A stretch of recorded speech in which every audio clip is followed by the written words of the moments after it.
ইয়া আইয়ুহাল্লাযীনা আমানু, এ দুনিয়ার ঈমানদার দলেরা রে, আমার রব্বুল ইজ্জত ইচ্ছা করলে এখানে বলতে পারতেন এ দুনিয়ার মানুষেরা, ইয়া আইয়ুহান নাস।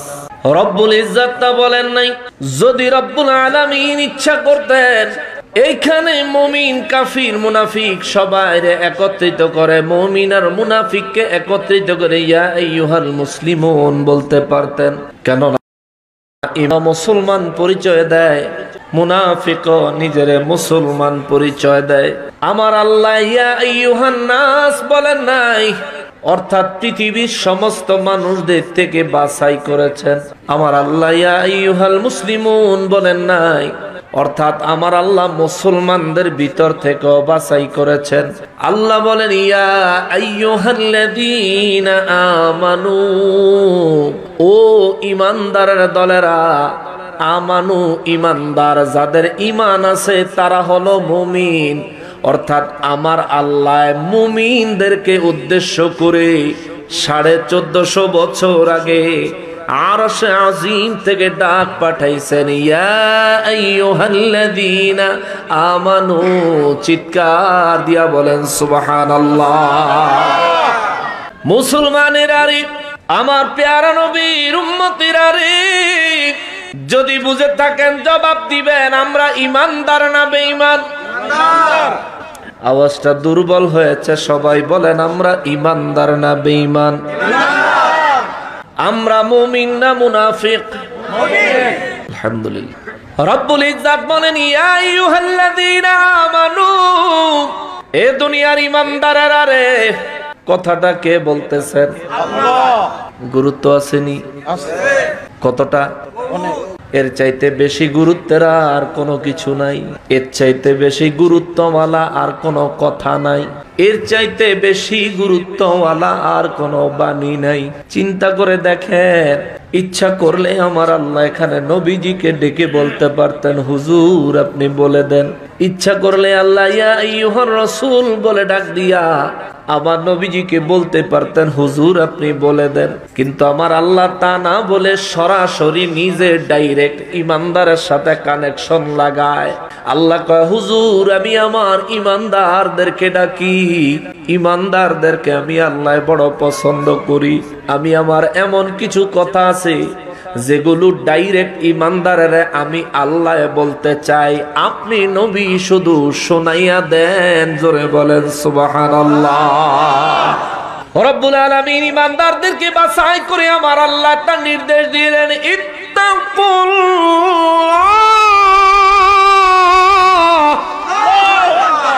ঈমানদারদেরকে বাছাই করে আমার আল্লাহ একটা নির্দেশ দিলেন, ঈমানদারেরা রে, ও ঈমানদার তোমরা আমি আল্লাহকে ভয় করো। ঈমানদার তোমরা আমি আল্লাহকে ভয় করো।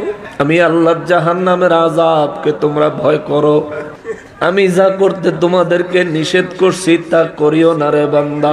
যা আমি করার জন্য তোমাদের উপর ফরজ করেছি তা ছাড়িস না রে বান্দা। কেননা যেদিন তোদেরকে বানানোর সিদ্ধান্ত আমি রব্বুল আলামিন ফেরেশতাদের সামনে বলেছিলাম, ইন্নী জাইলুম ফিল আরদি খলিফা, ফেরেশতারা রে আমি জমিনের জন্য খলিফা নিযুক্ত করব। ফেরেশতারা বিরোধিতা করেছিল, বলেছিল তোমরা নাকি ঝগড়া করবা, মারামারি করবা, কাটাকাটি করবা, দুনিয়ায় অশান্তি সৃষ্টি করবা। আমি আল্লাহ সেদিন ফেরেশতাদেরকে কইছি, ফাকনামি কইরো না, ইন্নী আ'লামু মা লা তা'লামুন, আমি রব্বুল আলামিন যা জানি তোমরা তা জানো না। তোমাদের কাছে পারমিশন নেওয়ার জন্য আমি আমার সিদ্ধান্ত জানাই নাই। আমি আমার সিদ্ধান্ত জানাইছি, আমি আদম বানাবো, জমিনের জন্য খলিফা বানাবো। ওই খলিফার খেদমতগার খাদেম আমি আল্লাহ, তোমরা ফেরেশতাদেরকে বানাবো। ওই মহান রব্বুল ইজ্জত কই, ইয়া আইয়ুহাল্লাযীনা আমানু তাকুল্লাহ। আল্লাহু আকবার। ওই রব্বুল ইজ্জত কই, ঈমানদার ফেরেশতারা মানা করেছে তবু আমি তোদেরকে বানাইছি। ও বান্দা খবরদার তুই একটু আমারে ভয় কর, পাপের কাজে যাইস না, গুনার কাজে যাইস না রে বান্দা। আমি আল্লাহকে ভয় করো, আমি আল্লাহকে ভয় করো, আমি আল্লাহকে ভয় করো। সাহাবায়ে কেরাম বলেন, নবী গো, রব্বুল ইজ্জাত তো কোনো কিছুর মুহতাজ না। আল্লাহ রব্বুল ইজ্জাত কাহারও মুখাপেক্ষী না। আল্লাহুস সামাদ, তিনি কাহারও মুখাপেক্ষী নয়। ইয়া রাসূলুল্লাহ, তবে আল্লাহ কেন ঈমানদারদেরকে বললেন ইত্তাকুল্লাহ, তোমরা আমি আল্লাহকে ভয় করো? আমার নবী দুই চক্ষু মোবারকের পানি মোবারক ছাইরা দিয়া কয়, সাহাবীরা রে, দুনিয়ায় মানুষ যখন গুনাহ করে রে, ফেরেশতারা তখন রব্বুল ইজ্জাতের দরবারে আরজি জমা দেওয়ার সময় কয়, আল্লাহ আগেই কইছিলাম। রব্বুল ইজ্জাত কুদরতের দরবার থেকে কোনো আওয়াজ দেন না। আর যখন ওই কোন ঈমানদার আল্লাহর ভয়ে গুনাহের কাজ ছেড়ে দেয়, যখন ওই কোন ঈমানদার তাকওয়ার সাথে আল্লাহর ইবাদত করে, যখন ওই কোন ঈমানদারের দ্বারা গুনাহ হয়ে গেলে রব্বুল ইজ্জাতের দরবারে ক্ষমা ভিক্ষা চায়, আমার আল্লাহ তখন গৌরব করে ফেরেশতাদেরকে দেখায়, দেখো তোমরা মানা করছিলা তা করে বানাইতাম, আমি আল্লাহ তা করে বানাইছি, আমি তা করে ভুলি নাই, তারাও আমারে ভুলে না। আমি আমার বান্দা গুলারে ভুলি নাই। নামাজ পড়ে না কিন্তু সকালের নাস্তা বন্ধ করি নাই। আমি আল্লাহর কুদরতের কদমে সিজদা লাগায় না, কিন্তু আমি আল্লাহ তার অক্সিজেনের বাতাস বন্ধ করে দেই নাই। আমার কুদরতের কদমে সিজদা দেওয়ার জন্য মুয়াজ্জিনরে দিয়া দিনে 5 ওয়াক্ত নামাজে 5 বার তারে ডাকলাম, হাইয়া আলাস সালাহ। আমার বান্দা নামাজে আসে নাই, কিন্তু বান্দার খানা আমি বন্ধ করি নাই। দুনিয়ার কোন জায়গায় তার জন্য প্রতিবন্ধকতা সৃষ্টি করি নাই। তার ইচ্ছার বিরুদ্ধে চলতে হবে এমন কোন বাধ্যবাধকতা আমি আল্লাহ তারে দেই নাই। কিন্তু দেখো, আমার বান্দারে দিয়া ইবলিস শয়তান তারে ওয়াসওয়াসা দিয়া গুনাহ করায় ফলাইছে। আমি আমার বান্দা গুনাহ করার সময় যেমনি ভাবে তারে ভুলি নাই, শয়তানের ওয়াসওয়াসা শেষ হতে দেরি হয়েছে, আমার বান্দা আবার আমার কুদরতের কদমে লুটায়া পড়তে দেরি করে নাই। ফেরেশতারা রে, ও ফেরেশতারা, আমার নূর নবী রাহমাতুল লিল আলামিন বলেন, রব্বুল ইজ্জাত ফেরেশতাদের সামনে গৌরব করে, আল্লাহ গৌরব করে কয়, দেখো আমার বান্দারা আমি রব্বুল আলামিনকে কি পরিমাণে ভয় করে দেখো, কি পরিমাণে ভয় করে দেখো। শয়তানের ওয়াসওয়াসায় গুনাহ করে ফেলেছে, কিন্তু আমি রব্বুল ইজ্জাতের দরবারে তওবা করতে আমার বান্দা ভুলে নাই, ভুলে নাই, ভুলে নাই। মুসলমানেরা রে, আমার নবী রাহমাতুল লিল আলামিন সাহাবায়ে কেরামদেরকে জবাব দিলেন, সাহাবীরা রে, রব্বুল ইজ্জাত ঈমানদারদেরকে ডাক দিয়া বলেছেন, ইয়া আইয়ুহাল্লাযীনা আমানুত্তাকুল্লাহ।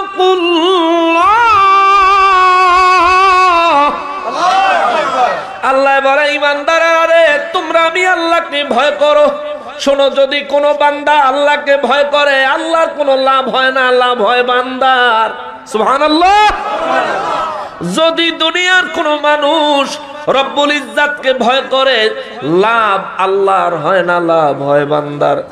যদি আল্লাহকে ভয় না করে যদি সে পাপের কাজে লিপ্ত হয়, তবে আল্লাহর কোনো ক্ষতি হয় না, ক্ষতি হয় বান্দার। কিন্তু আল্লাহ যে বড় শখ কইরা ঘরে বানাইছে, ঘরের সবচেয়ে ছোট সন্তানটা মা বাবার বেশি আদরের থাকে, ঘরের সবচেয়ে বড় সন্তানটা মা বাবার অত্যন্ত বেশি আদরের সন্তান থাকে। মেজ সন্তানগুলি মা বাবারে কষ্ট দিলে যতটা কষ্ট পায়, বড় সন্তানের কাছ থেকে কিংবা একেবারে ছোট সন্তানের কাছ থেকে কষ্ট পাইলে কষ্টের পরিমাণ কি কম থাকে না বেশি হয়? বেশি। কেননা বড় সন্তানটা অন্যরকম প্রিয়, ছোট সন্তানটা অন্যরকম প্রিয়। রব্বুল ইজ্জাত তো মায়া করে বান্দা বানাইছে, মায়া করে। আমার নবী রাহমাতুল লিল আলামিন বলেন, এই মায়ার বান্দাগুলো যখন গুনাহ করে রে, আমার রব্বুল ইজ্জাত এই মায়ার বান্দাগুলোর গুনাহ করার পরে যখন বাম কাদের ফেরেশতা তারা গুনাহ লেখার জন্য তৈরি হয়, আল্লাহ কুদরতের দরবার থেকে আওয়াজ দেয়, ফেরেশতা একটু রাখ, একটু অপেক্ষা কর। ফেরেশতা বলে, আল্লাহ আপনার হুকুম মানছি, অপেক্ষা করলাম, কিন্তু জানতে বড় মনে চায় রে মালিক। নেক আমল করবে মনে নিয়ত করার সাথে সাথে ডান কাঁধের ফেরেশতায় খাতায় তুলে দেয়, কিন্তু গুনাহ করার পরেও আমারে কেন আপনি লিখতে বাধা দিলেন? রব্বুল ইজ্জত জবাব দেয়, ফেরেশতা রে, আমি জানি আমার বান্দা যে কোনো মুহূর্তে আমার দরবারে তওবা করবে। আমার বান্দায় আমার দরবারে তওবা করার সাথে সাথে আমি আমার বান্দারে মাফ করে দিব। আল্লাহু আকবার। আমার বান্দা তওবা করলেই তো আমি মাফ কইরা দিব। তুই লেখা শুধু শুধু খাতা নষ্ট করার দরকার কি? আবার কাটা লাগবো? ও ফেরেশতা অপেক্ষা কর। নবী বলেন, সকালে কেউ যদি গুনাহ করে জোহর পর্যন্ত আল্লাহ বান্দার জন্য অপেক্ষা করে। জোহরের নামাজে নি বান্দা আসে, আইসা নি আল্লাহর দরবারে ক্ষমা চায়, মালিক মাফ করে দাও রে মালিক, গুনাহ করে ফেলেছি, ইচ্ছাই করেছি, শয়তানের ওয়াসওয়াসায় করেছি। আমার নবী বলেন, রব্বুল ইজ্জতের দরবারে যখন কোন বান্দা গুনাহ করার পরে ফিরে আসে, আমার আল্লাহ কতটা খুশি হয় তোমরা জানো নি? সাহাবায়ে কেরাম বলেন, নবী গো কি পরিমাণে খুশি হয়?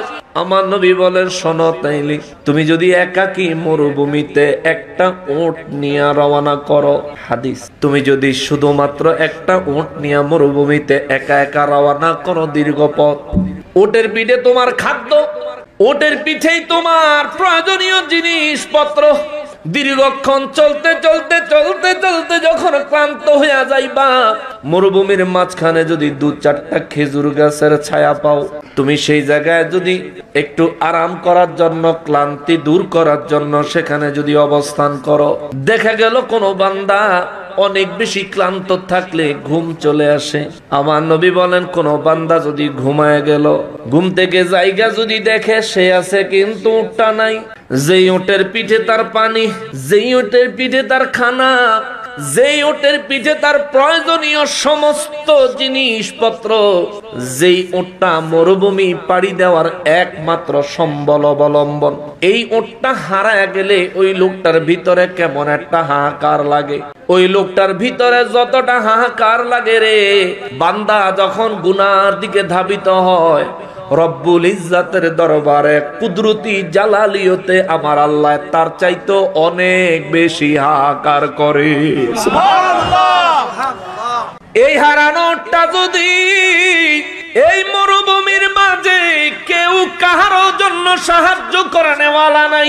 মরুভূমি বুঝেন তো, শুধু বালি আর বালি, সূর্যের তাপ আমাদের দেশের মতো না, প্রচুর পরিমাণ তাপ থাকে। নূর নবী রহমাতুল্লিল আলামিন বলেন, ওই উটটা হারায় যাওয়ার পরে পাগলের মতো উটের মালিক উট খুঁজতে থাকলো।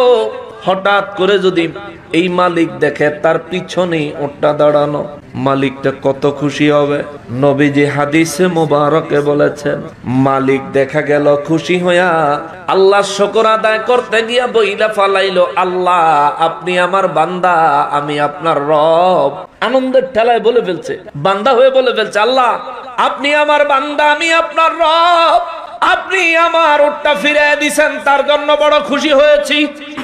নবী বলে, হারানো উট ফেরত পায়া বান্দা খুশি হইয়া যেমনে রবের ব্যাপারে ভুল কথা আনন্দের কারণে বলে ফেলে, এর চাইতো লক্ষ লক্ষ কোটি কোটি গুণ বেশি খুশি হয়ে যায় যখন কোন বান্দা গুনাহ করার পরে আল্লাহর দরবারে আত্মসমর্পণ করে চিৎকার দিয়া কোন সুবহানাল্লাহ। আল্লাহর বেনিফিট এটুকুই, আল্লাহ খুশি হয়, আল্লাহর লাভ এইটুকুই। কেবল আমার আল্লাহ ফেরেশতাদের সামনে গৌরব করেন। মুসলমানেরা রে, আমার আল্লাহ সূরা হাশরের 28 নম্বর আয়াতের শুরুতে বলেছেন, ইয়া আইয়ুহাল্লাযীনা আমানুত্তাকুল্লাহ। একই কথা আমার আল্লাহ সূরা আলে ইমরানের 102 নম্বর আয়াতে কারিমায় বলেছেন, ইয়া আইয়ুহাল্লাযীনা আমানুত্তাকুল্লাহ। একই কথা আমার আল্লাহ সূরা মায়েদার 35 নম্বর আয়াতে বলেছেন, ইয়া আইয়ুহাল্লাযীনা আমানুত্তাকুল্লাহ। তিনটা আয়াতের শুরুর অর্থ হলো ওহে ঈমানদারের দলেরা, হে ঈমানদারের দলেরা, হে ঈমানদারের দলেরা, তোমরা আমি আল্লাহকে ভয় করো, আমি আল্লাহর তাকওয়া তোমরা অর্জন করো। চিৎকার দিয়া বলেন সুবহানাল্লাহ। আমি আল্লাহকে ভয় করো। এবার আল্লাহর ভয় কেমনে করবেন, কিভাবে আল্লাহর ভয় করতে হবে? তাফসীরে জালালাইন শরীফে ইমাম জালালউদ্দিন সুয়ুতী রাহমাতুল্লাহি আলাইহি আল্লাহর ভয় সম্পর্কে ব্যাখ্যা দিতে যায় তিনি লেখছেন, রব্বুল ইজ্জাতের ভয়, যেটাকে আরবিতে বলে ইত্তাকুল্লাহ, যার ভিতরে তাকওয়া আছে। এই যে তাকওয়া মানুষের ভিতরে আল্লাহর ভয়, এই ভয়টা তিন প্রকার। কয় প্রকার? তিন প্রকার। আপনাদের কষ্ট হইতেছে? আমি তাফসীর শোনাই কিছুক্ষণ আপনাদের। তাকওয়া হলো তিন প্রকার। এক প্রকারের তাকওয়া হলো সাধারণ তাকওয়া, দ্বিতীয় প্রকারের তাকওয়া হলো বিশেষ তাকওয়া, আর তৃতীয় প্রকারের তাকওয়া হলো খাস তাকওয়া, বিশেষেরও বিশেষ তাকওয়া। এক নাম্বার তাকওয়া কারে কয়? যে ব্যক্তির ঈমান আছে কিন্তু শিরিক করে না। বুঝবেন, এটা মনে রাখতে হবে। সাধারণ তাকওয়া কারে কয়? যে ব্যক্তির ঈমান আছে কিন্তু শিরিক করে না, এই ব্যক্তি সাধারণ তাকওয়াবান। এক নাম্বার তাকওয়ার মধ্যে আমরা আছি না নাই? মানে দুর্বল কথা কয় না। এক নাম্বার তাকওয়া আমাদের মধ্যে আছে না নাই? আছে। এক নাম্বার তাকওয়া শর্ত হলো ঈমান আছে কিন্তু শিরিক করে না। কিন্তু দুঃখের বিষয় হলো আমাদের দেশে শিরিক আর বিদআতের কন্ট্রাক্ট নিয়ে কিছু মানুষ মসজিদের খতিব হয়ে গেছে। কন্ট্রাক্ট নিয়ে আইছে, তারা আইসা খালি যেখানে সেখানে শিরিকের ফতোয়া দেয়, যেখানে সেখানে বিদআতের ফতোয়া দেয়। আল্লাহর ওলিদের দরবার গুলোকে টার্গেট করে শিরিক খোঁজে। আল্লাহর ওলির দরবারে যদি শিরিক থাকে, সেই শিরিক বন্ধ করার জন্য তোমার যদি গুড়া কিরমিতে চুলকায়, আমি তোমার কাছে জানতে চাই, আল্লাহর ওলির দরবার ভাঙার জন্য তোমার মন এত নিষ্পিস করে, তুমি আবার মূর্তির মন্দির পাহারা দিলা কেমনে? ডাইরেক্ট শিরিক হয় সেখানে। তুমি সেখানকার পাহারাদার।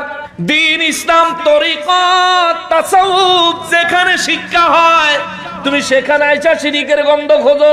হে বেটা বেকুব, গোশতের তরকারির ফাতিলাতে কি শুটকির গন্ধ আইব? কথা কয় না। গোশতের তরকারির ফাতিলাতে শুটকির গন্ধ আইব?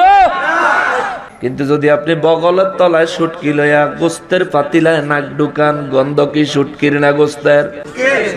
পাতিলাত শুটকি আছে, শুটকি কোয়ানে? বগলের তলে। নিজের বগলের তলে 33,000 সিঁড়ি। মন্দির পাহারা দিলা কোন দলিলে? আমরা মন্দির ভাঙবো না, তাদের উপর হামলা করব না, তাদের নিরাপত্তায় কোন প্রকারের ঘাটতি আমরা রাখবো না, করব না। কিন্তু মন্দির পাহারা দিলা কোন দলিলে? ওলি আল্লাহর দরবার জিয়ারতে গেলে তোমরার কথা হইলো নিয়ত কইরা ওলির দরবারে যাইলে শিরক, তো নিয়ত কইরা মন্দির মূর্তি পাহারা দিতে গেলে কি নিয়ত করে যায় নাই? না নিয়ত ছাড়া হয়ে গেছে? মন্দিরও কি কাবা শরীফ বাইতুল্লাহ মনে করে গেছে? আমরা প্রশ্ন রাখলাম ভদ্রচিত ভাবে, মুসলমান হইলে পাক্কা মুসলমান হয়ে, ইহুদি মার্কা মুসলমান হয়ে কোনো লাভ নাই। ফিতনার যুগ চলছে, সামনে কিয়ামত। আপনার ভয় পাওয়ার কিছু নাই। ভয় হবে কার? আল্লাহ। জোরে বলতে হবে, ভয় হবে কার? ভয় হবে আল্লাহর, ভয় হবে আল্লাহর, ভয় হবে আল্লাহর। এই জন্য আল্লাহ কয়, ইয়া আইয়ুহাল্লাযীনা আমানুত্তাকুল্লাহ, এই ঈমানদারেরা তোমরা যদি ঈমানদার হও তাইলে আমি আল্লাহকে ভয় করো, আর যদি ঈমানদার না হও তাইলে তোমার ভয়ের দরকার নাই।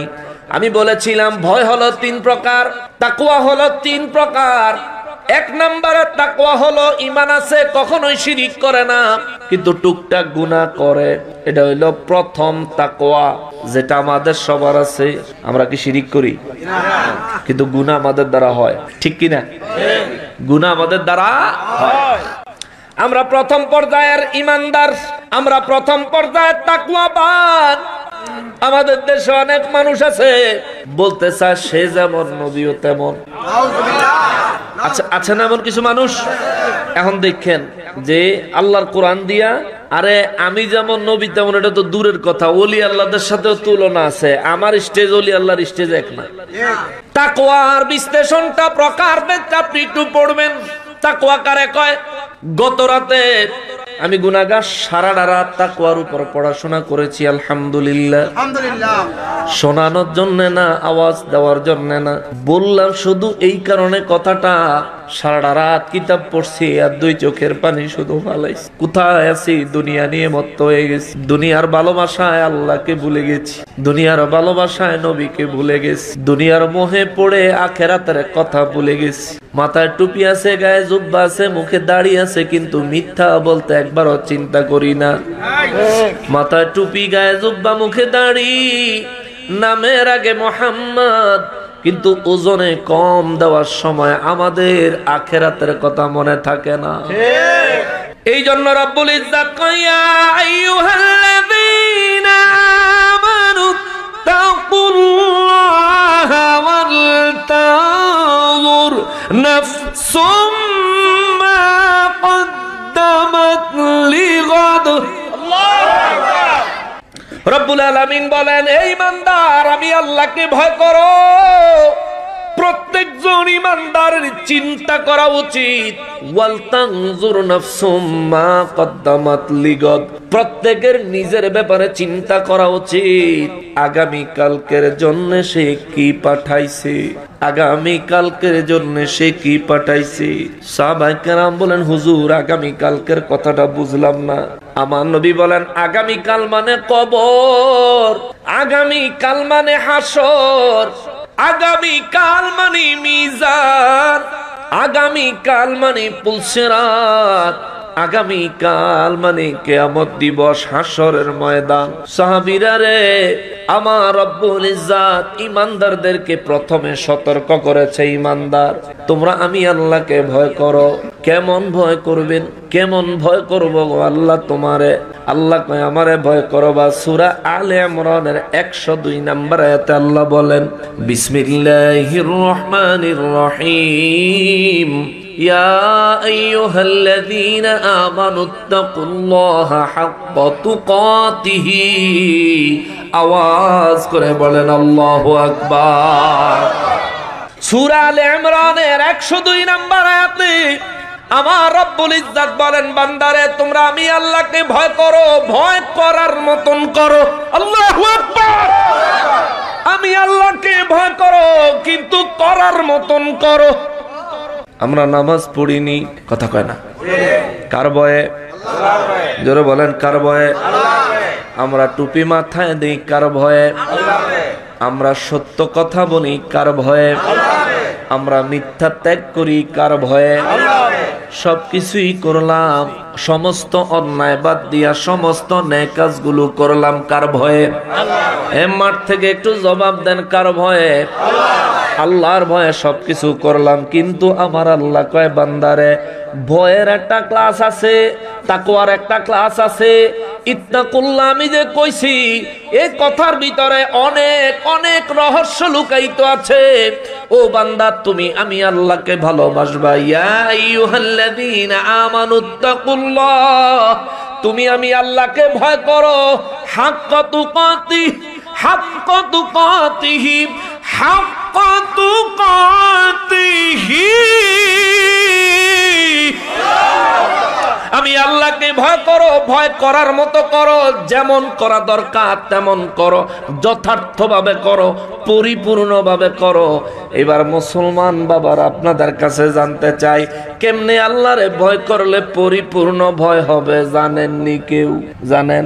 আমার জানলে কইবেন জানি, না জানলে কইবেন জানি না। জানেন কিভাবে আল্লাহকে ভয় করলে যথেষ্ট ভয় হবে? কিভাবে আল্লাহকে ভয় করলে যথার্থ ভয় হবে? কিভাবে আল্লাহকে ভয় করলে আল্লাহ যে বলেছেন তার হক আদায় হবে? এটা আমরা কেউ জানি না, কেউ জানি না, কেউ জানি না। অথচ নামাজের নির্দেশ দিয়েছেন কি? আল্লাহ। নামাজ পড়া কি? নামাজ পড়া কি? কেননা নির্দেশ দিলেন কি? আল্লাহ। তার মানে নামাজের নির্দেশ আল্লাহ দিয়েছেন বিদায় নামাজ ফরজ। রোজার নির্দেশ দিলেন কে? আল্লাহ। রমজানের রোজার নির্দেশ দাতা কে? আল্লাহ। রমজানের রোজা রাখা আমাদের জন্য কি? ফরজ। প্রাপ্ত এ মুসলমান, নির্দিষ্ট পরিমাণ নিসাব পরিমাণ সম্পদের মালিকের জন্য যাকাত দেওয়ার বিধান দিয়েছেন কি? আল্লাহ। যাকাত দেওয়া কি? ফরজ। হজ করা ফরজ। সামর্থ্যবানের জন্য হজ করা ফরজ। কেন হজের হুকুম দিবেন কে? আল্লাহ। তার মানে যেই হুকুম আল্লাহ দেয় এটা কি নফল না সুন্নাত? ফরজ। মাশাআল্লাহ, এই তো অ্যাটেনশন আছে ফুল। আপনাদের কষ্ট হচ্ছে? যেই হুকুম মহান রব্বুল ইজ্জত দেয় এই হুকুম মানা বান্দার জন্য, ইমানদারের জন্য ফরজ হয়ে যায়। মুনাফিকের কিছু আসে যায় না, কাফেরের কিছু আসে যায় না, ইহুদি খ্রিস্টানের কিছু আসে যায় না। কিন্তু যদি আপনি নিজের মুসলমান দাবি করেন, কিন্তু আপনি যদি নিজের ইমানদার দাবি করেন, তবে আল্লাহর হুকুম আপনার জন্য ফরজ। জোরে কোন সুবহানাল্লাহ। আল্লাহর হুকুম আমাদের জন্য কি? নামাজের হুকুম দিলেন যে আল্লাহ, নামাজের হুকুম দিলেন যেই কিতাবে, তাকওয়ার হুকুম দিলেন ওই আল্লাহ, তাকওয়ার হুকুম দিলেন ওই কিতাবে।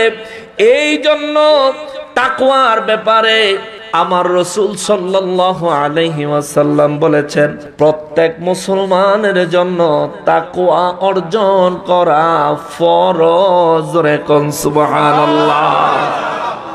তাকওয়া কয় প্রকার ভুলে গেছেন? তাকওয়া কয় প্রকার? ওলি আল্লাহর দরবারে আসছেন, তাসাউফের ক্লাস করে ছাইড়া দিমু না কষ্ট হইব? চোখের পানি ছাড়তে হবে। ফিল করেন রবকে এখান থেকে, রব্বুল আলামিনকে এখান থেকে ফিল করেন। সারাটা শরীর আপনারই আল্লাহ বানায়া দিয়া নিজের প্রয়োজনে ব্যবহার করার জন্য সুযোগ করে দিয়েছেন। হায় হায়, আমরা কত শক্তিশালী, লাগলে আমার লগে পারবিনি। আমরা কত ক্ষমতাশালী, আমার ক্ষমতার লগে পারবিনি। আমাদের কত আত্মীয় স্বজন, আমার গোষ্ঠীর লগে পারবিনি। অথচ এই দেহের মালিক কে? আল্লাহ। দেহের ভিতরে যে রূহ আছে তার মালিক কে? আল্লাহ। এই জমিনের মালিক কে? আল্লাহ। জমিনে চলি, শরীরে শক্তি দিয়েছেন কে? আল্লাহ। বেঁচে আছি, হায়াত দিয়েছেন কে? আল্লাহ। নেয়ামত খাই, নেয়ামত দিছেন কে? আল্লাহ। খাওয়ার তৌফিকটা আমারে দিছে কে? দুনিয়ায় কত মানুষ আছে রে। ও মুসলমান, যদি হাতে সময় থাকে দুইটা জায়গা সফর করবেন, ফাঁকে ফাঁকে দুইটা জায়গায় যাবেন। এক হলো মাঝে মধ্যে একা একা কবরস্থানে গিয়া বৈশা থাকবেন। মরাই লাগবো, মরণই লাগবো। বিশ্বাস করেন, মরণই লাগবো। দুনিয়ায় মানুষ আল্লাহর অস্বীকার করে, কিন্তু মৃত্যুকে অস্বীকার করতে পারে নাই। মৌতকে স্বীকার করাই লাগছে। যদি মরণই লাগে, গাজীপুরের শ্রীপুরের মানুষ ওই আহাদ চান শ্রীপুরীর মতো হইয়া মরে যান। দুনিয়াও জান্নাত, কবরও জান্নাত। হাসরের ময়দানেও আপনাকে আগায়া নিতে আল্লাহর রহমতের ফেরেশতারা স্লোগান দিবে, মরণ লাগবো, মরণ লাগবো রে মুসলমান। এই দেহে আল্লাহ যখন প্রাণ দিছে, তখন তুমি নিজের ইচ্ছায় কিচ্ছু করার ক্ষমতা ছিল না। তুমি মায়ের পেটে বয়স 3 মাস।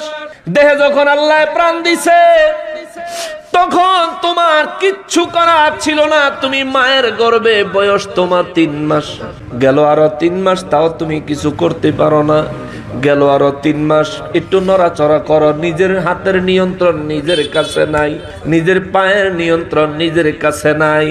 বুঝতেই পারো না কি করলে ডান হাত ডান দিকে যাবে, বুঝতেই পারো না কি করলে বাম হাত বাম দিকে যাবে, বুঝতেই পারো না মায়ের পেটে এত নারী বুড়ির ভিতরে থাইকাও কোন জিনিস ধরে টান দিতে হবে এটা বুঝতে পারো নাই। মাঝে মধ্যে 2-1 বার হাতে পেঁচ লাইগা, পায়ে পেঁচ লাইগা মায়ের নারীতে টান দিছ। ইচ্ছা কইরা দেওয়ার মতন জ্ঞানও ছিল না, শরীরে শক্তিও ছিল না, শরীরে কন্ট্রোলিংও ছিল না। মায়ের গর্ভ থেকে 10 মাস 10 দিন পরে যখন পৃথিবীতে আসলা, মায়ের সামান্য একটু জায়গা দিয়া তোমার মতো একটা আস্ত মানুষ আমার আল্লাহ বের করে দিল। একটা মানুষ 47 ইউনিট বিজ্ঞান পরীক্ষা করেছে, সায়েন্সের থেকে পরীক্ষা করেছে, একজন মানুষ 47 ইউনিট কষ্ট সহ্য করতে পারে। 48 ইউনিটে গেলে মানুষটা মারা যায়, কিন্তু একটা মা সন্তান প্রসব করতে গিয়া 57 ইউনিট কষ্ট সহ্য করে। মেডিকেল সায়েন্স বলে একজন মানুষের শরীরের থেকে 20টা হাড্ডি একসাথে ভাঙলে যত কষ্ট, একটা মা একটা সন্তান প্রসব করতে এর চাইতে বেশি কষ্ট পায়। তোমার মারেও বাঁচায় রাখছে কে? তোমারেও বাঁচায় রাখছে কে? একটা হাড্ডি ভাঙে নাই রে। এইটুকু জায়গা দিয়া আল্লাহ তোমার এত বড় একটা সন্তান বের করেছে, হাতের একটা আঙ্গুলের হাড্ডি ভাঙে নাই, যেগুলো তখন একেবারে কড়কড়ে নরম হাড়, একটু জোরে ধরলেই ভেঙে যাবে, কিন্তু আল্লাহ তোমার সেখান দিয়া নিরাপদ ভাবে বের করে দিল। এই জন্য আল্লাহ কোরআন শরীফে কয়, বান্দারে, ও বান্দা, আমি আল্লাহরে কেন ভয় করবি না? আমি আল্লাহর ইবাদত কেন করবি না? আমি রব্বুল আলামিনের উপর কেন ঈমান আনবি না? তুই তো কিছুই ছিলি না, তোর কোনো অস্তিত্ব ছিল না, তোর কোনো নাম গন্ধ ছিল না, তোর বাবাও জানতো না তুই যে দুনিয়ায় আসবি, তোর মাও জানতো না তুই যে দুনিয়ায় আসবি। তোর বাবার থেকে 1 ফোঁটা পানি, মায়ের থেকে 1 ফোঁটা পানি, সেইটারে কমপক্ষে 12 কোটি ভাগ, সর্বোচ্চ 60 কোটি ভাগ। 1 ফোঁটা পানি রে আমি আল্লাহ 60 কোটি ভাগ কইরা 59,99,99,999টা বাদ দিয়া একটা অংশ দিয়া তোরে বানাইছি। আল্লাহু আকবার। ওই একটা অংশ দিয়া রে বান্দা, ওই একটা অংশ দিয়া তোর একটা দেহ বানাইছি, দেহে মাথা দিছি, চক্ষু দিয়েছি, দেহে তোমার নাক, মুখ, হাত, পা, অঙ্গ প্রত্যঙ্গ, শরীরের প্রত্যেকটা বডি পার্টস আমি আল্লাহ তোরে দিছি। ও বান্দা, তোমার মাথার থেকে যদি শুরু করি, আমি আল্লাহ তোমার মাথায় চুলগুলো দিছি মাথাটা সেফ থাকার জন্য, রোদ থেকে বাঁচার জন্য, মাথার উপরে কোনো কিছুর আঘাত লাগলে যাতে কিছুটা হলেও তোমার মাথাটাকে সেভ করতে পারে, এই জন্য আমি আল্লাহ মাথায় চুল দিলাম। চুলের নিচে একটা চামড়া দিছি, চামড়ার নিচে অনেকগুলো টিস্যু দিছি, টিস্যুর নিচে অনেকগুলি রগ দিছি, রগের নিচে আমি আল্লাহ হাড্ডি দিছি, হাড্ডির ভিতরে আমি আল্লাহ মগজ দিছি। তোর মাথায় আমি আল্লাহ একটা মগজ বানাইছি রে। একটা গরু জবাই করলে 3 মণ, 4 মণ, 5 মণ, 8 মণ, 10 মণ, 20 মণ ওজন হয়, কিন্তু ওই গরুর মাথার মগজটা ওজন কইরা দেখো কতটুকু হয়। ও মুসলমান, বিজ্ঞান যাচাই করে দেখেছে, গরু যত বড়ই হোক না কেন, গরুর মাথার মগজের সাইজের চাইতে সাধারণ একটা মানুষের মাথার মগজের সাইজ অনেক বড়। বিজ্ঞান রিসার্চ করে বলে একজন মানুষের মাথার মগজের ওজন কমপক্ষে 1200 গ্রাম, কমপক্ষে 1200 গ্রাম। এই মোবাইলটার ওজন হবে 100, 150 কিংবা 200 গ্রাম।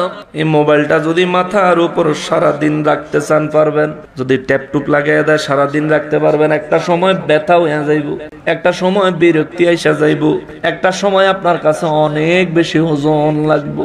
সেনাবাহিনীরা তারা একটা শাস্তির বিধান আছে, কোন মানুষের কাছ থেকে জবানবন্দি নেওয়ার জন্য তারা ওই মানুষটারে শোয়া তার মাথার থেকে অনেক উপরে একটা কলসে পানি বেঁধে দেয়, কলসের নালি নিচে ছিদ্র করে একটা রশি লাগায় দেয়, ওই রশি দিয়ে ফোঁটা ফোঁটা আকারে টপ টপ করে ওই লোকের কপালের উপরে 1 ফোঁটা 1 ফোঁটা করে পানি পড়তে থাকে, তারা ওখানে আটকায় রাখে তারা জবানবন্দি নেওয়ার জন্য। আমরা তো চিন্তা করি 1 ফোঁটা পানি মাথায় পড়লে আর কি হবে, কিন্তু এই পানিটা যখন অনবরত পড়তে থাকে পড়তে থাকে পড়তে থাকে, একটা পর্যায়ে যায় এই লোকটা মারা যাওয়ার মতো অবস্থা হয়ে যায়, এত কষ্টের ব্যাপার হয়ে যায়। মুসলমানের আরে একজন মানুষের মাথার মগজের ওজন কমপক্ষে 1200 গ্রাম। আমার ওই রব্বুল আলামিনের কি মহিমা, আমার রব্বুল আলামিনের কত দয়া। আল্লাহ মগরে বানাইছে মাথার উপরে 1200 গ্রাম ওজন দিয়া দিলে আমাদের মাথাটা ভার হয়ে থাকবে, মাথাটা ব্যালেন্স করা আমাদের জন্য কষ্ট হয়ে যাইব। এই কারণে আমার আল্লাহ দয়া করে আমাদের মাথার মগজটারে মাথার ভিতরে একটা পানি দিয়া পানির উপরে বাসায়া দিছে রে। বিজ্ঞান কয় এই পানির উপরে মগজটা ভাসায়া দেওয়ার কারণে 1200 গ্রাম মগজের ওজন মানুষের মাথায় 50 গ্রাম মনে হয়। গুগলে দেন, আজকে সার্চ দিলে আজকে পাবেন গরুর এত বড় মাথাটা, এত বড় মগজ। এক রাস্তা দিয়া প্রতিদিন তারা বাড়িতে নিয়ে যাইবেন, তবু দেখবেন যদি জমির থেকে তারা বাড়ির জন্য ছেড়ে দেন, রাস্তা ফেলাই আরেক দিকে চলে যাইব। কিন্তু আমাদের এইটুকু মাথা ভিতরে গরুর মগজের চাইতে অনেক বড় মগজ দিচ্ছেন আল্লাহ। এই মগজে আমাদের মগজের অবস্থা কি, মগজের পাওয়ার কত, ক্ষমতা কত। কিছু কথা মনে হয়েছে বলবনি, বলবো। বাতি জ্বলতেছে কিসে? কারেন্টে বাংলায় কয় বিদ্যুৎ। বিদ্যুতে বাতি জ্বলতেছে, বিদ্যুৎ না থাকলে বাতি জ্বলতো না। আমাদের মাথার মগজ চলার জন্য কারেন্ট লাগে। ডাক্তাররা জিজ্ঞেস করে দেখবেন মানুষের মাথার মগজ চালানোর জন্য কারেন্ট লাগে। কত ভোল্টের কারেন্ট লাগে? এই বাতিতে 220 থেকে 240 ভোল্ট হইলে বাতি জ্বলে। 220 থেকে 240 ভোল্ট হলে বাতি জ্বলে। ইলেকট্রিশিয়ান মাইক আলাদা আছে, তারা জানে। তাদের মাইক গুলিও 220 থেকে 240 ভোল্টেজে চলতেছে, তাই না? কিন্তু একটা মানুষের এই মগজ চালানোর জন্য 2000 কোটি মেগাওয়াট বিদ্যুৎ লাগে প্রতি মুহূর্তে। প্রতি মুহূর্তে 2000 কোটি মেগাওয়াট বিদ্যুৎ লাগে। এটা আপনার শরীর উৎপাদন করে, ব্রেনে সাপ্লাই করে। আল্লাহু আকবার, নারায়ে তাকবীর, নারায়ে রিসালাত, আহলে সুন্নাত ওয়াল জামাত, হযরত মাওলানা হাসান নুরুল হুসাইন নকশবন্দি সাহেব। অনেক দীর্ঘ কথা হয়ে গেল রে বাবা। রব্বুল ইজ্জতকে ভয় করেন, গুনাহ করবেন না, পাপ করবেন না। এই যে দেহ দিয়া পাপ করতেছেন, এই দেহ আপনার না, আপনার না, আপনার না, আপনার না, আপনার না। এই জন্য আমি মাঝে মধ্যে একটা গজল বলে থাকি, ওরে দুনিয়া দুনিয়া বলে করো কিসের ভাবনা, দুনিয়া দুনিয়া বলে করো কিসের ভাবনা, দুনিয়া তো দূরের কথা আমিও আমার না, দুনিয়া তো দূরের কথা আমিও আমার না, দুনিয়া দুনিয়া বলে করো কিসের ভাবনা, দুনিয়া দুনিয়া বলে করো কিসের ভাবনা, দুনিয়া তো দূরের কথা আমিও আমার না, দুনিয়া তো দূরের কথা আমিও আমার না।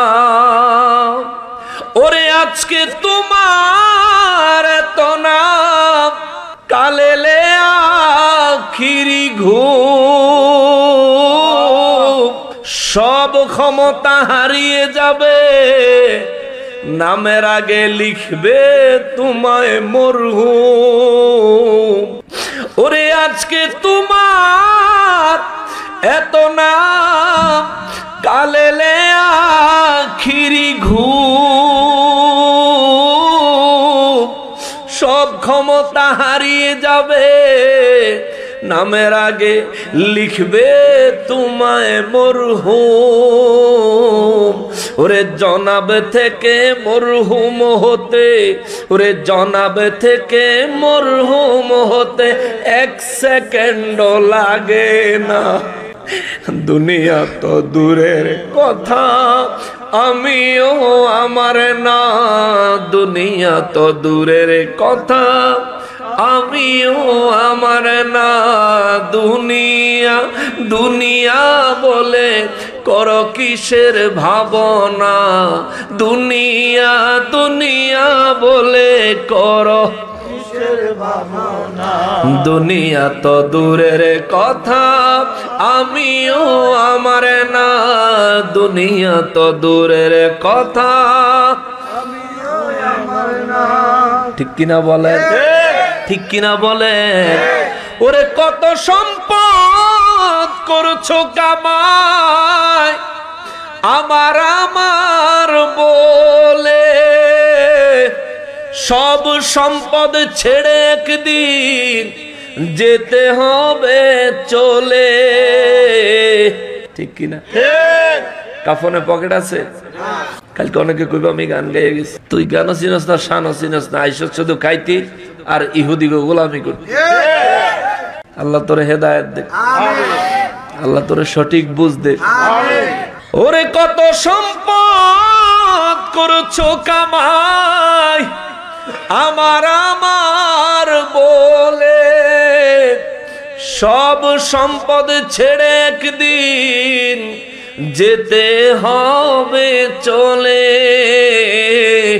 ওরে মরণ কিন্তু আসবে একদিন, ওরে মরণ কিন্তু আসবে একদিন, না করলেও কামনা দুনিয়া তো দূরের কথা আমিও আমার না, দুনিয়া তো দূরের কথা আমিও আমার না, দুনিয়া দুনিয়া বলে করো কিসের ভাবনা, দুনিয়া দুনিয়া বলে করো কিসের ভাবনা,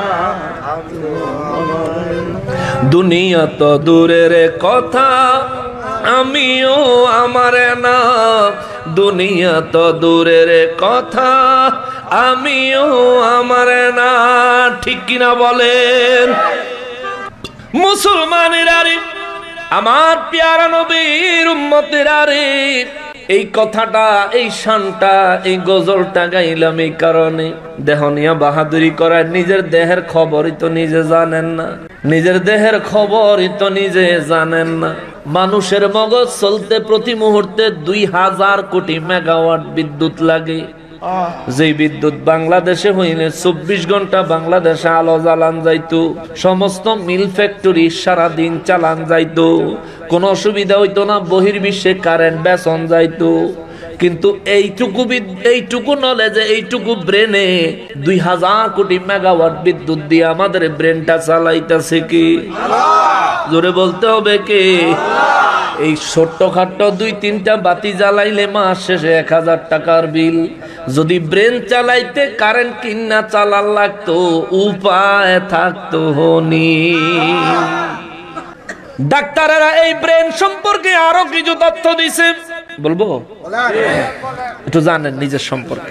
একটা মানুষের ব্রেন খুলে, ব্রেনটারে যদি খোলা হয়, মাথার ভিতরে ব্রেনটা তো গুছায়া থাকে, ডাক্তাররা বলে ব্রেনটারে যদি খুইলা সোজা করা হয়, সোজা কইরা যদি এই ব্রেনটারে দুনিয়ার কোন জায়গায় রাখতে চায়, 1 তলা 200টা বাড়ি লাগবে।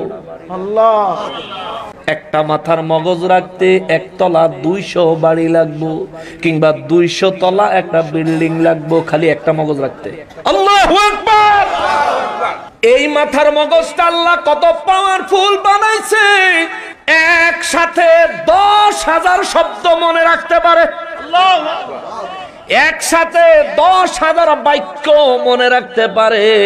অত্যন্ত দীর্ঘ কথা আমি বলবো না, মুখের জিহ্বার কথাটা কয়ে যাই শোনেন। আমাদের জিহ্বার ভিতরে 10,000 টেস্ট করার সেল আছে। আল্লাহু আল্লাহ!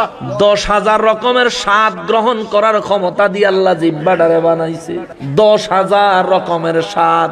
চিনি খাইলে জিহ্বায় ধরে ফেলে চিনি, হাতে ধরলে বোঝা যায় না চিনি না লবণ, ঠিক না? হাতে ধরলে বোঝা যায় না চিনি নাকি লবণ, জিহ্বায় দিতে দেরি সাথে সাথে কইয়া দেয় লবণ, চিনি মুখে দিলে সাথে সাথে বলে দেয় মিষ্টি চিনি। ও মুসলমান, এত পাওয়ারফুল জিহ্বা আমাদেরকে বানাইয়া দিল কে? এই জিহ্বার জন্য আমাদের কাছ থেকে কোনো বিল নেয়, ভাড়া নেয়? বলেন ভাড়া নেয়? তবু আপনি আল্লাহ শুকর কেন আদায় করেন না? তবু আপনি কেন ওই রব্বুল আলামিনকে ভয় করেন না? ও মুসলমান, আমার রব্বুল আলামিন যদি ইচ্ছা করে এই মুহূর্তে আপনার নিঃশ্বাসটা বন্ধ করে দিতে পারে কি পারে না? আল্লাহ যদি ইচ্ছা করেন এই মুহূর্তে আপনার জিহ্বার স্বাদগুলি উঠাইয়া নিতে পারেন কি পারেন না? ওরে কত মানুষ রাস্তাঘাটে দেখবেন পাগল হইয়া চলে, আপনারও হাত আছে, আমারও হাত আছে, পা আছে, তারও হাত আছে, পা আছে। আমারও নাক মুখ শরীরের অঙ্গ প্রত্যঙ্গ যা আছে, তারও শরীরের অঙ্গ প্রত্যঙ্গ তাই আছে। আমারও মাথা আছে, তারও মাথা আছে। রাত হলে আমি বিছানায় ঘুমাই, সে রাস্তার কিনারে পড়ে থাকে। শীতের মধ্যে কাপড় খুলে খালি গায়ে ঘোরাফেরা করে জীবন কাটায়। ও মুসলমান, মুসলমান রে, একটা পাগল দেখা কেন আল্লাহ শুকর আদায় করেন না? মালিক, তুমি আমারে সুস্থ রাখছো, এখানেই শুধু শেষ না, তার মতো পাগল না বানায় তো আমারে বড় দয়া করছো। ও আমার মালিক, এই দয়ার শুকরিয়া আমি কেমনে আদায় করব? ও আল্লাহ, এই দয়ার শুকরিয়া আমি কেমনে আদায় করব? মুসলমানের আরে আমার নূর নবী রাহমাতুল লিল আলামিন বলেন, শোনো এ মুসলমান, তাকওয়া তিন প্রকার, তিন প্রকার, তিন প্রকার। এক নম্বরের তাকওয়া হলো সাধারণ তাকওয়া। সেটা কি? ঈমান আছে কিন্তু শিরিক করে না। সাধারণ তাকওয়া। আমরা কি শিরিক করি? মাজারে সেজদা দেই? অনেকে কয় আমরা বলে মাজারে সেজদা দেই। যে বলে তারা যদি জিজ্ঞেস করেন, আচ্ছা সেজদা কারে কয়, বেটকি লেগে থাকবো। সেজদা কাকে বলে? মাথা ঝুঁকাইলেই সেজদা? চুমু দিলে সেজদা? কোনো কিছু জমিনে পড়ে গেছে তুলতে গেলে সেজদা? বেকলে খালি শিরিক শিরিক ফতুয়া দেয়। আল্লাহ তার হেদায়েত দেখ জোরে কোন আমিন। রব্বুল ইজ্জাতের হাবিব রাহমাতুল লিল আলামিন বলেন, সাধারণ তাকওয়া হলো ঈমান আছে কিন্তু শিরিক করে না। এবার স্পেশাল তাকওয়া, স্পেশাল একটু স্পেশাল তাকওয়া হলো ঈমান আছে, শিরিকও করে না। আল্লাহ যা করতে নিষেধ করেছেন তা কখনোই করেন না। আল্লাহ যা করার জন্য বলেছেন তা কখনোই ছাড়েন না। সুবহানাল্লাহ। এটা হলো দ্বিতীয় ক্লাস, সেকেন্ড ক্লাসের তাকওয়া হলো রব্বুল ইজ্জাত যা নির্দেশ দিয়েছেন তা কখনোই ছাড়েন না, আল্লাহর নির্দেশ অনুযায়ী আমল করেন। আর আল্লাহ পাক যা করতে নিষেধ করেছেন তা কখনোই করেন না, এবং ঈমানের সাথে কখনোই শিরিক করেন না। তিন নাম্বার ঈমানদারের স্তর আমার নবী রাহমাতুল লিল আলামিন বলেন, তিন নাম্বারের স্তর হলো যে ঈমানের সাথে কখনোই শিরিক করে না, আল্লাহর হুকুমকে যে কখনোই অমান্য করে না, যে আল্লাহ পাকের নিষেধ করা কাজগুলো কখনোই করে না, এবং সর্বদা নিজের অন্তরে রব্বুল ইজ্জাতের নাম জপতে থাকে। নিজের অন্তরটাকে মহান রব্বুল ইজ্জাতের জন্য ওয়াকফ করে দেয়, রব্বুল ইজ্জাতকে অন্তরে জায়গা দেয়, রব্বুল ইজ্জাতকে ছাড়া কোনো অন্যায় অপরাধ শয়তানের ওয়াসওয়াসা কোনো গুনাহের কাজ চিন্তাও করে না। এটা হলো স্পেশালেরও স্পেশাল সিরিয়ালে 3 নাম্বার, হাকিকতে 1 নাম্বারের তাকওয়া। চিৎকার দিয়া কোন সুবহানাল্লাহ। প্রথম তাকওয়া সাধারণ তাকওয়া হলো আমাদের জন্য, আমরা ঈমানদার কিন্তু শিরিক করি না, কিন্তু অন্যান্য গুনাহ করি। দ্বিতীয় তাকওয়া হলো ওলি আল্লাহদের জন্য। আল্লাহু আকবার। এই জন্য বলেছি আমরা ওলির এক না। নবী তো অনেক পরের কথা, নবী আমার মতন, এটা তো অনেক পরের কথা। কোন ওলি আমার মতন না, কোন ওলির তাকওয়া আমার মতন না, আমার তাকওয়া কোন ওলির মতন না। আহাদ চান শ্রীপুরীর মতো যদি আমার তাকওয়া থাকতো রে, আল্লাহর ওলিদের মতো যদি আমি আমার ভিতরের তাকওয়াটা পয়দা করতে পারতাম, দুনিয়া এবং আখিরাত তাদের মতো আমারও ধন্য হইয়া যাইতো। এই জন্য বলি রে বাবা, দুনিয়ায় আমি চলি ফিরি, আমি ভালো কাজও করি মন্দ কাজও করি, আমি প্রথম তবকায় পড়ে আছি তাকওয়ার, দ্বিতীয় তবকায় ওলি আল্লাহরা, 3 নম্বরের তবকায় হলেন নবী এবং রাসূলেরা। চিৎকার দিয়া কোন সুবহানাল্লাহ। 3 নম্বরের তবকায় হলেন নবী এবং রাসূলেরা। এখন বলবেন হুজুর, আমরা যদি কঠিন তাকওয়া অবলম্বন করি ফায়দা কি হবে? একটু লাভ দেখাই নাকি? লাভ, কারণ আমরা লাভ বুঝলে তার উপর কাজ করতে স্বাচ্ছন্দ্য বোধ করি, পছন্দ করি।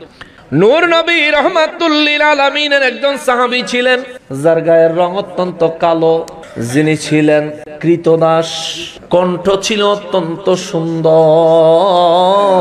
নবীজি রাহমাতুল লিল আলামিনের বেনজির বেমিসাল প্রেমিক ছিলেন হযরতে বিলাল রাদিয়াল্লাহু তাআলা। ওরে দেখিয়া হযরত বিলাল প্রেমেতে হইয়া মাতাল, সহিল উমাইয়ার জ্বালা। উমাইয়া এমন একটা বদলোক, এমন একটা বাজে মানুষ ছিল রে। মুসলমানদেরকে আর হযরতে বেলালকে কিভাবে কষ্ট দেওয়া যায় নতুন নতুন শাস্তির আবিষ্কার করতো সে।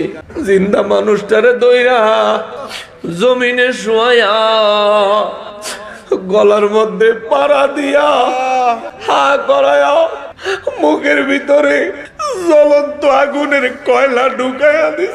গরো উমাইয়া কই বেলাল আর নবী নবী কইবিনি, আগুনের জ্বলন্ত কয়লা মুখে নিয়ে কই উমাইয়া রে আমারে তুই শহীদ করে দিতে পারবি, অন্তর থেকে নবীর নাম মুছতে পারবি না। ওই বেলাল রাদিয়াল্লাহু তাআলা আনহু কেমন তাকওয়া ছিল রে। ওই বেলাল রাদিয়াল্লাহু তাআলা আনহুর কেমন তাকওয়া ছিল। ওই তাকওয়ার কারণে আল্লাহ তারে কি পুরস্কার দিছে দেখেন। মক্কা বিজয়ের দিন কাবার ছাদে ওঠার জন্য আল্লাহ এবং তার রাসূল তার অনুমতি দিছে। মক্কা বিজয়ের দিন কাবার ছাদে দাঁড়ায়া মহান রব্বুল ইজ্জতের নাম উচ্চারণ করার সুযোগ আমার আল্লাহ বেলালের দান করেছে। মেরাজে আমার নবী যায়া জান্নাত ভ্রমণের জন্য যখন জান্নাতে প্রবেশ করেছেন, নবী রাহমাতুল লিল আলামিন একটা কদমের আওয়াজ শুনলেন। জিবরাইল আমিনের কয়, জিবরাইল রে মেরাজে কি আমারে একা নিয়ে আইছো না আরো কাউরে নিয়ে আইছো? হুজুর আপনি একা। আমার নবী কয় তাইলে কার যেন কদমের আওয়াজ জান্নাতে পাওয়া যায়? জিবরাইল আমিন কয়, হুজুর এটা আপনার পাগল সাহাবী বেলাল। এটা তাকওয়ার পুরস্কার, তাকওয়ার পুরস্কার, ভালোবাসার পুরস্কার। এটা ভালোবাসার পুরস্কার, তাকওয়ার পুরস্কার। নবীজি কয় বেলাল কি জান্নাতে? জিবরাইল কয় জি না হুজুর, বেলাল জান্নাতে না। আমার নবী বলেন তাইলে পায়ের শব্দ আসে কোত্থেকে? জিবরাইল কয় হুজুর বেলাল ফজরের আগে তাহাজ্জুদের সময় ঘুম থেকে যখন জাগে, জায়গা নামাজের জন্য ওযু করে যখন নামাজের দিকে টুক টুক টুক টুক করে আগায়া যায়, বেলাল দুনিয়ায় কদম ফালায়, ওই কদমের আওয়াজ জান্নাতে বেজে ওঠে। নূর নবী রাহমাতুল লিল আলামিন মেরাজ শরীফ থেকে এসে বলে, বেলাল রে আমি জান্নাতের ভিতরে তুমি বেলালের পায়ের আওয়াজ শুনে আসছি। বেলাল রাদিয়াল্লাহু হাউমাউ করে কেঁদে দিছেন। হুজুর আমার মতো কালো মানুষ ঠিক মতো শব্দ উচ্চারণ করতে পারি না, উমাইয়া আমার জিহ্বাটা জ্বালায়া দিছে। হুজুর আমার পায়ের আওয়াজ আপনি জান্নাতে শুনেছেন, আমি বেলালের জীবন ধন্য গো নবী। আপনার কদম মোবারকের কারণে আমি বেলালের জীবন ধন্য। আমার নবী কয় বেলাল রে আমি একটু জানতে চাই তুমি এত বড় মর্যাদা কেমনে হাসিল করলা?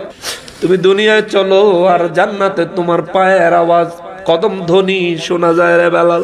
বেলাল রাদিয়াল্লাহু তাআলা আনহু দুই হাত জোর করে বলেন, নবী আমি বেলাল কি জানি কি করব? আমি তো রহমাতুল লিল আলামিনের চাইতে কোন দিক থেকে বেশি জানি না। আমি তো রহমাতুল লিল আলামিনের চাইতে বেশি ইবাদত কখনোই করতে পারি না। তবে হুজুর আপনি যেহেতু জিজ্ঞেস করেছেন একটা কথা বলতাম। আমি প্রতিদিন যখন ওযু করি হুজুর, ওযু করার পরে 2 রাকাত ওযুর শুকরিয়া আদায় করার জন্য আমি 2 রাকাত নফল নামাজ পড়ি, তাহিয়াতুল ওযুর নামাজ পড়ি, এছাড়া অতিরিক্ত কোনো কিছু করি না। আমার নবী বেলালের দিকে তাকায়া 2 চক্ষু মোবারকের পানি মোবারক ছেড়ে দিয়া কয়, সাহাবীরা রে আমার উম্মতের খবর দিও, যে ব্যক্তি ওযু করার পরে 2 রাকাত তাহিয়াতুল ওযুর নামাজ সব সময় পড়বে, ওই ব্যক্তি বেলাল যে জান্নাতে থাকবে আল্লাহ তারে ওই রকম জান্নাত দান করবে। বেলালের পায়ের শব্দ দুনিয়া থেকে যেমন জান্নাতে পাওয়া যায়, আমার ওই উম্মতের কদমের শব্দ দুনিয়া থেকে জান্নাত পর্যন্ত পৌঁছে যাবে। এটা তাকওয়ার পুরস্কার, তাকওয়ার পুরস্কার, তাকওয়ার পুরস্কার। তাকওয়া কেমনে অবলম্বন করবেন? মিথ্যা বলবেন না, কারো গীবত করবেন না, কারো প্রতি খারাপ ধারণা অন্তরে রাখবেন না। কেউ অনেক ধনী, আল্লাহ আপনারে কম ধনী বানাইছে, তার মতো সম্পদ পাওয়ার আকাঙ্ক্ষা করে তার সাথে হিংসায় লিপ্ত হবেন না। আপনার অভাব থাকলে মালিকের কাছে বলবেন, আল্লাহ আপনি তো তারে দিছেন, তার মতো চাই না, আল্লাহ আপনার রহমত থেকে আমার জন্য বাজেট করেন। মুসলমানেরা রে, ও মুসলমানেরা, তাকওয়া অর্জন করার একটা কৌশল আছে। ইমামে আজম আবু হানিফা রাহমাতুল্লাহি আলাইহির একটা কথা মনে পড়েছে, শেষ করে দিচ্ছি আমি, অনেক রাত হয়ে গেছে। ইমামে আজম একদিন তার শরিকদারের বাজারে কাপড় বেচতে পাঠাইছে। সবাই তো জানেন ইমাম আবু হানিফা রাহমাতুল্লাহ আলাই তিনি কাপড়ের ব্যবসা করতেন। তার শরিকদারেরা যখন পাঠায়, একটা কাপড় ছিল রিজেক্ট, একটু ছেঁড়া বা ক্ষতিগ্রস্ত। ইমামে আজম বলেছে, এই কাপড়টা যার কাছে বিক্রি করবা তারে আগে দেখাইবা যে এই দেখেন এই জায়গায় একটু সমস্যা আছে, আপনি যদি নিতে চান নিতে পারেন, দাম কম আছে, এটা বলবা, না বইলা বিক্রি করবা না। এই বেচারা একা মানুষ, বাজারে গিয়া যখন অনেক কাস্টমারের কাছে মাল বেচতেছে, বেচারা বুইলাই গেছে এটা সিরার কথা, এটা যে সিরা হেডে বুইলা গেছে। বাজারে কাপড় টাপড় বিক্রি কইরা 30,000 দিরহাম সেদিন কামাই হইছে। কত? 30,000। এই সময় 30,000, অহংকার 30,000 কোটি টাকা। ইমামে আজম তার কাছে যখন এই শরিকদার পৌঁছাইছে, ইমামে আজম সর্বপ্রথম জিজ্ঞাসা করছে, সিরা কাপড়টা কই? কই বেচা দিস হুজুর, বেচা লাইছ। বলে বেচা লাইছো? কাজী যার কাছে বিক্রি করছো তারে বলছো নি? আল্লাহ হুজুর আমার একটু মনে নেই, আমার মনেই ছিল না। আমার যদি মনে থাকতো তাহলে আমি অবশ্যই বলতাম। হুজুর আমি এত ব্যস্ত ছিলাম, কাস্টমারের এত চাপ ছিল, আমি বলতে ভুলে গেছি। ইমামে আজম বলে, ওই মানুষটারে চিনো? ইমামে আজম বলে, তার বাড়ি কই তুমি জানো নি? না হুজুর আমি জানি না। তারে খুঁজা পাওয়ার কোন পদ্ধতি আছে নি? কয় না, নাই। কয় টাকা বেচছ? হুজুর 30,000। দাও টাকা দাও। দিরহাম হাতে দেওয়ার পর ইমামে আজম ওই 30,000 দিরহাম একটা সিরা কাপড়ের লাগা সব আল্লাহর রাস্তায় দান করে দিছে। এটা তাকওয়া। আমরা হইলে কইলাম হইলে থাকা কি হইছে, আমি তো মনে নাই, ইচ্ছা করে দর করি নাই, ইচ্ছা করে টুপি মাথা দিয়ে ওজনে কম দিয়া দেয় আমাদের। অনেক বড় ভদ্র ভদ্র ব্যবসায়ী আছে না, হেতার ব্যবসা টুপি একটা, নমাজের টুপি আর একটা। নামাজ ও আজান দিলে আগে যায়, চুরিটাও সবার থেকে বেশি করেই করে আছে। মুসলমানেরা রে, আমার প্রিয় নবীর উম্মতেরা রে, তাকওয়া এমন হতে হবে। বলবেন হুজুর যদি এমন তাকওয়া অবলম্বন করি আমাদের ফায়দা কি হবে, লাভ কি হবে?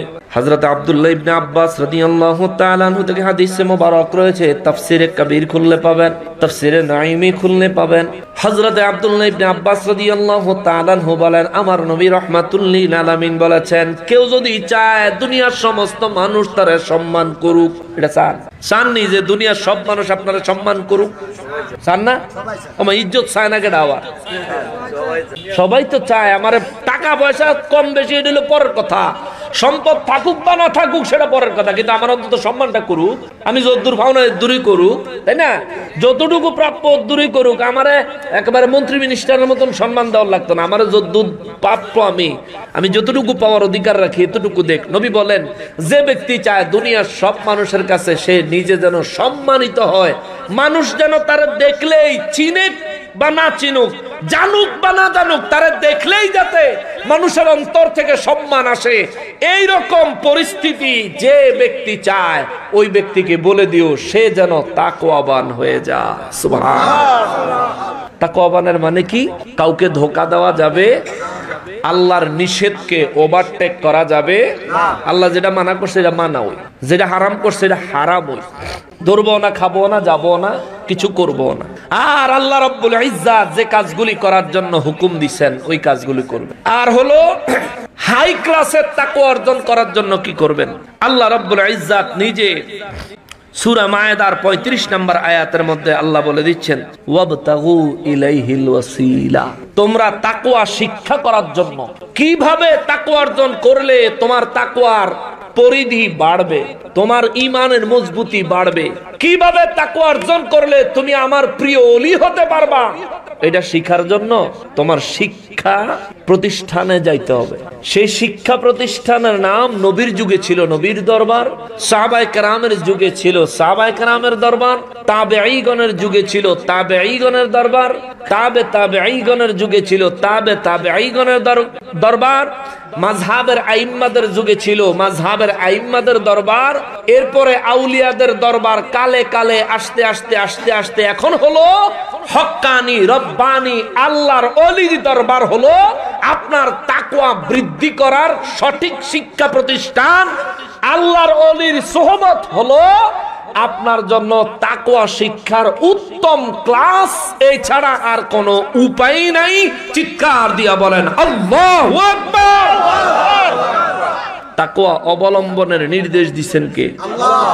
আবার তাকওয়া কোনখানে গেলে পাইবেন, কার মাধ্যমে গেলে পাইবেন? আবার আরেক জায়গায় বলছেন ওয়াকুনু মা'আস সাদিকিন, তোমরা সৎ লোকদের সঙ্গ লাভ করো।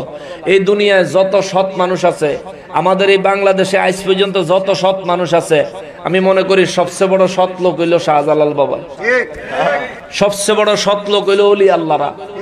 না হেসে বড় সৎ আছে? ওলি আল্লাহ বর্তমানে জীবিত কিংবা মাজার শরীফে অবস্থান করা যত ওলি আল্লাহ আছে, ওলি আল্লাহদের চাইতে বড় সৎ লোক কি সমাজে আছে? আমার অত বিচার করতে পারতেন না এই জায়গা। আমি যে অতলা বড় হুজুর, এত মহব্বত করে ভালোবাসা আমার যে দাওয়াত দিয়ে আপনারা নিয়ে আসছেন, আমি আসলাম, এই দীর্ঘক্ষণ আপনাদের সামনে কথা বললাম, নিজের হায়াতের সময় ব্যয় করে, রাতের ঘুম হারাম করে, সব ভুইলা গিয়া এই যে সময় ব্যয় করলেন, চাতক পাখির মতো তাকায় সময়টা ব্যয় করলেন। যদি সততার দিকে আমারে জাস্টিফাই করেন, 100-তে 100 হবে, কিন্তু 100-তে 100 হইব আহাদ চাঁদ শ্রীপুরী রহমতুল্লাহ আলাইহির কাছে, ঠিক কিনা বলেন? আচ্ছা, তাহলে এবার আল্লাহ আমাদেরকে শিক্ষা প্রতিষ্ঠান দেখাইলো, আল্লাহর ওলির দরবার, শিক্ষক দেখাইলো আল্লাহর ওলিরে। বায়াত গ্রহণ করো, অর্থাৎ ভর্তি হও, সোহবত হাসিল করো, অর্থাৎ ক্লাস করো, তাইলে কামেল হইতে পারবা, কামেলে মোকাম্মেল হতে পারবা। আমাদের দেশ সহ গোটা বিশ্বে মুসলিম উম্মাকে চিরতরে ধ্বংসের দ্বার প্রান্তে পৌঁছে দেওয়ার জন্য আল্লাহর ওলিদের থেকে মানুষকে বিমুখ করার বড় ষড়যন্ত্র চলছে, যাতে ওলি আল্লাহর দরবারে মানুষ না যায়। এক গ্রুপ লাগায় দিছে আল্লাহর ওলির দরবার ভাঙার জন্য কন্ট্রাক্টরিতে, হেগরে বন্যায় সাহায্যের নাম দিয়ে হাজার হাজার কোটি টাকা ইহুদিরা দেয়, হেরা আবার বন্যার নাম দিয়ে ওই কালো টাকারে সাদা করে ফেলায়। বুঝেন নাই?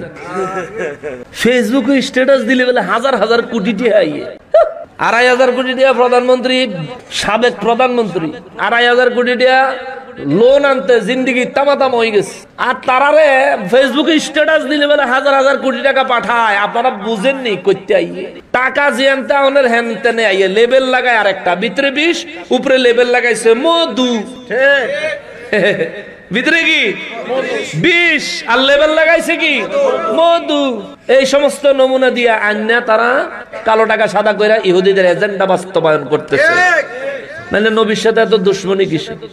40 বছরের আগে নবীজি বলে নবী আছে না, ফকিন্নির বলা তো সাবাত দাঁত ফলাইয়া দিব বেয়াদব। নবী সম্পর্কে না জানলে লেখাপড়া করো, জানো, জানতে তো অসুবিধা নাই। 40 বছরের আগে বলে নবীজি নবী হয়েছিল, আরে বেয়াদব বেগগিরি। আমার নবীর যেদিন আগমন হয়েছে সেদিন আসমানের ফেরেশতারা মা আমেনার ঘরে তাশরীফ এনেছে। আমার নবীর আগমনের নূরের ঝলকে সিরিয়ার শাম দেশের বিল্ডিং গুলি, দালানগুলি, আম্মাজান, আমার নবীর আম্মাজান হযরত আমেনা, তিনি বলেন আমি আমার ঘর থেকে সিরিয়ার দালানগুলো দেখেছি। তো যদি তিনি এই 40 বছর আগে যদি কিছুই না হয়, তাইলে তো সিরিয়ার দালান তো লাইট মারলেও দেখা যাইত। মক্কা থেকে সিরিয়া তো বাড়ির কাছের কথা না। যাই হোক, এই কথাগুলি যদি বলি অনেক দীর্ঘ কথা বলা যাবে, তবে শুধু একটা কথা বলবো, বাবা, ইমানের বাজারে ডাকাতি চলছে, ডাকাতি চলছে। টুপিওয়ালারাই আপনাদের ইমান ধ্বংস করে দেওয়ার কন্ট্রাক্টর নিয়ে মাঠে ময়দানে নামছে, সাবধান। টুপি দেখলে পাগল হয়ে যায় না, টুপিওয়ালারাই ইমাম হোসেন রাদিয়াল্লাহু শহীদ করছে।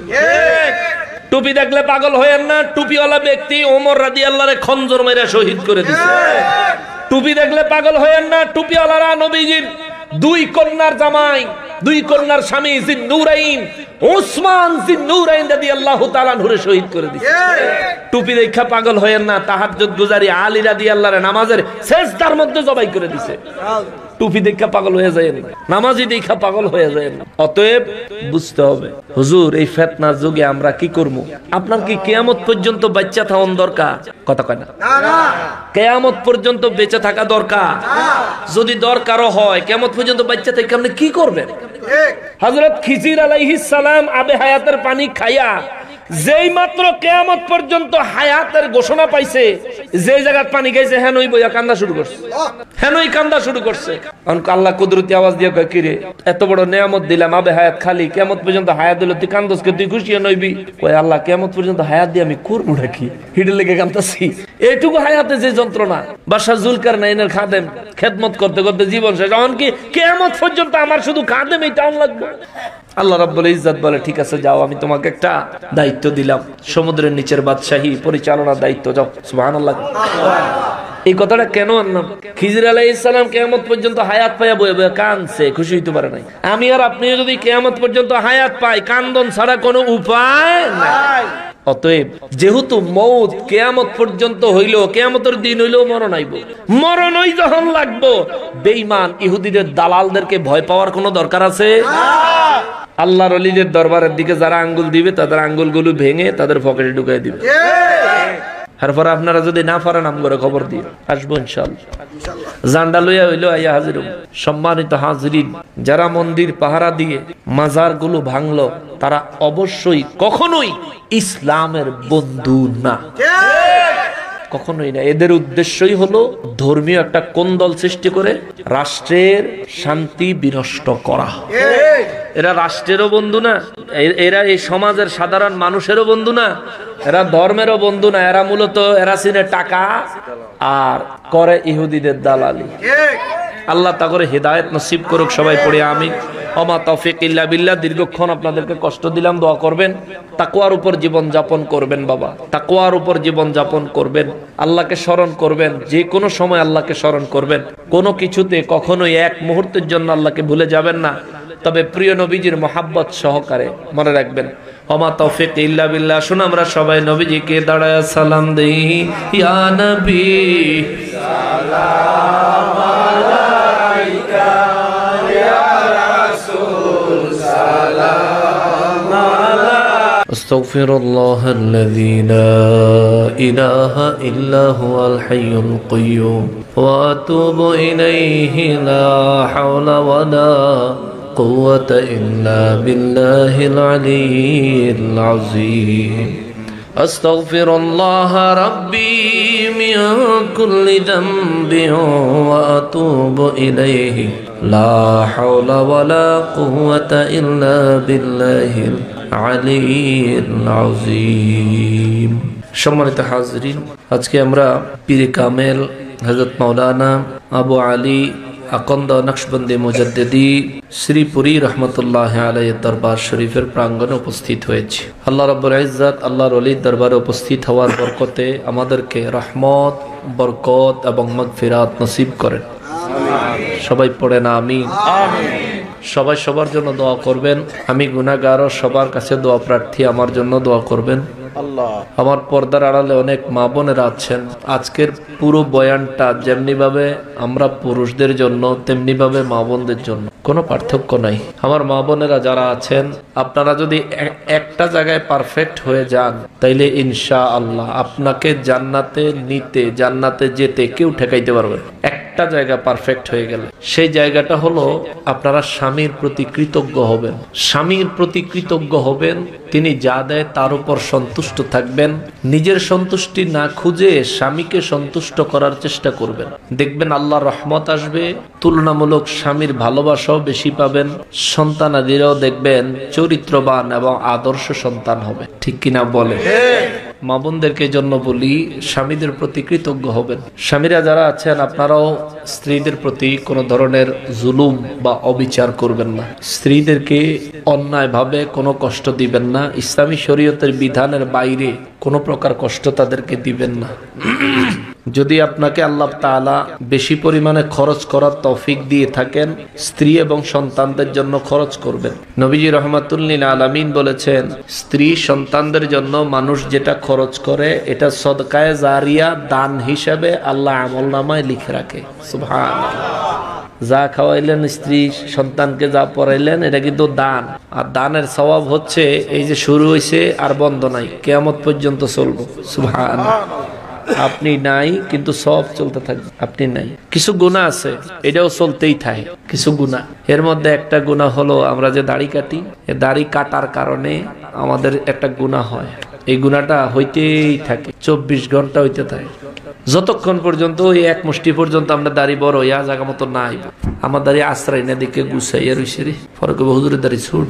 তো আমি তো জীবনে কখনো শেভ করি নাই। ছোটবেলা থেকে একটু ধার্মিক চিন্তা চেতনার ছিলাম। বাবা হাফিজে কোরআন, আলেম মানুষ, আমাকেও মাদ্রাসায় পড়াইছে, আমার ভাই বোনদেরকেও সব মাদ্রাসায় পড়ছে। পরিবারটাই ইসলামিক পরিবার থেকে উঠে আসছে। যারা দাড়ি কাটেন, এই যে কাটলেন, এই গুনাহ হইতাছে, এটা এক মুষ্টি হইলে আবার গিয়ে কদ্দুর থামে। আপনার তো ওই এক আঙ্গুল বাইরে আবার হালাই দেন, আবার চলতে থাকে, বিশ্বাস করেন আবার চলতে থাকে। এটা একটা পাপ, একটা গুনাহ। এই গুনাহগুলো করবেন না। ফেসবুকে কাউরে উদ্দেশ্য করে একটা গালি একটা কমেন্টে দিচ্ছেন, যতজন মানুষ আপনার এই কমেন্টটা পড়ছে ততজনের গুনাহ হয়েছে, ততজনের সমান গুনাহ আপনার আইছে। এক কমেন্ট করে ধুয়ে দিচ্ছেন, কিন্তু গুনাহ অটোমেটিক আইতাছে আইতাছে আইতাছে। দরকারটা কি? ভালো দেখলে গ্রহণ করেন, মন্দ দেখলে দূর করেন, বের হয়ে যান, আপনি আপনার মতো চলে যান। এসব গুনাহগুলি থেকে, যেগুলো কন্টিনিউ গুনাহ হয়, এগুলির থেকে বেঁচে থাকেন। যেগুলো কন্টিনিউ সওয়াব হয়, এই পথগুলি অবলম্বন করেন। বিশ্বাস করেন, যুবক হন আর বৃদ্ধ হন আর যাই হন, মরণ লাগবো, হিসাব দেওয়াই লাগবে। আজকে এত বড় প্যান্ডেলে এই এলাকার সব মানুষ আসে নাই, না আইসা বাড়িতে থাকতে পারছে। হাসরের ময়দান যেদিন কায়েম হয়ে যাবে, হিসাব না দিয়া কেউ পালাইতে পারবে না। সমান হিসাব দিতেই হবে।